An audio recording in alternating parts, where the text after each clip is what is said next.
டிவிக்கு பெரும்பான்மை கிடைக்குமா கிடைக்காதா, ஃப்ளோ டெஸ்ட்டில் என்ன நடக்கும் அப்படிங்கிறத நம்ம வந்து உற்று நோக்க வேண்டியதாக இருந்தது. சட்டமன்றத்தில் 144 வாக்குகள் பெற்று டிவிக்கு அரசு தொடர வேண்டும் அப்படிங்கிற வாக்கெடுப்பு வந்து நிறைவேறுது, வெற்றி பெறுது.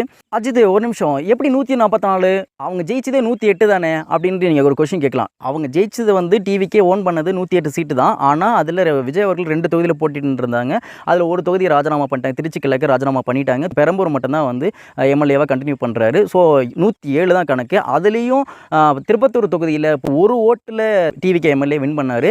ஒரு ஓட்டில் டிஎம்கே வேட்பாளரான பெரிய கருப்பன் தோக்குறாப்பில் அவர் ஹைகோர்ட்டில் வழக்கு போட்டதும் அந்த கேஸில் வந்து நாளைக்கு நடக்கக்கூடிய, அதாவது செவ்வாய்க்கிழமை இந்த உத்தரவு வருது, நாளைக்கு நடக்கக்கூடிய புதன்கிழமை நடக்கக்கூடிய அந்த நம்பிக்கை வாக்கெடுப்பில் திருப்பத்தூர் எம்எல்ஏ வந்து கலந்துக்க கூடாது அப்படின்னு சொல்லி உத்தரவு வந்துருச்சு. அப்போ 106 தான் அவங்களுடைய டிவிகேவுடைய ஸ்ட்ரென்த்து.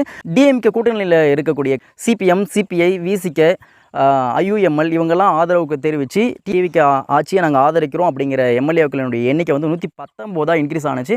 119 ஆதரவுகள் தான் வந்திருக்கணும். ஆனால் 144 வாக்குகள் பெற்று தீர்மானம் வெற்றி அடைஞ்சிருக்கு. அது எப்படி அப்படின்னா, ஏடிஎம்கே 2 பிரிவுகளாக பிரிஞ்சு எடப்பாடி அவர்கள் தலைமையில் ஒரு அணியாகவும், எஸ்பி வேலுமணி தலைமையில் ஒரு அணியாகவும் வாக்களிச்சிருக்காங்க. எஸ்பி வேலுமணி தலைமையில் இருக்கக்கூடிய 25 எம்எல்ஏக்கள் வந்து டிவிக்கு ஆட்சி தொடர வேண்டும் அப்படின்ற அந்த தீர்மானத்துக்கு ஆதரவாக ஓட்டு போட்டிருக்காங்க. இபிஎஸ் தலைமையில் அவரோட ஆதரவு எம்எல்ஏக்களை வந்து 22 எம்எல்ஏக்கள் இருக்காங்க. அவங்க 22 பேரும் வந்து இந்த தீர்மானத்துக்கு எதிர்ப்பு தெரிவித்து வாக்களிச்சிருக்காங்க. என்ன நடக்குது அப்படிங்கிறத பொறுத்து வந்து பார்க்கலாம். நீங்கள் இன்னும் நம்ம சேனலுக்கு சப்ஸ்கிரைப் பண்ணல அப்படின்னா சப்ஸ்கிரைப் பண்ணுங்கள். அப்போ தான் இது போல் யூஸ்ஃபுல் கண்டென்ட் வந்து யூடியூப் அல்கோரிதம் உங்ககிட்ட கரெக்டாக கொண்டு வந்து சேர்க்கும்.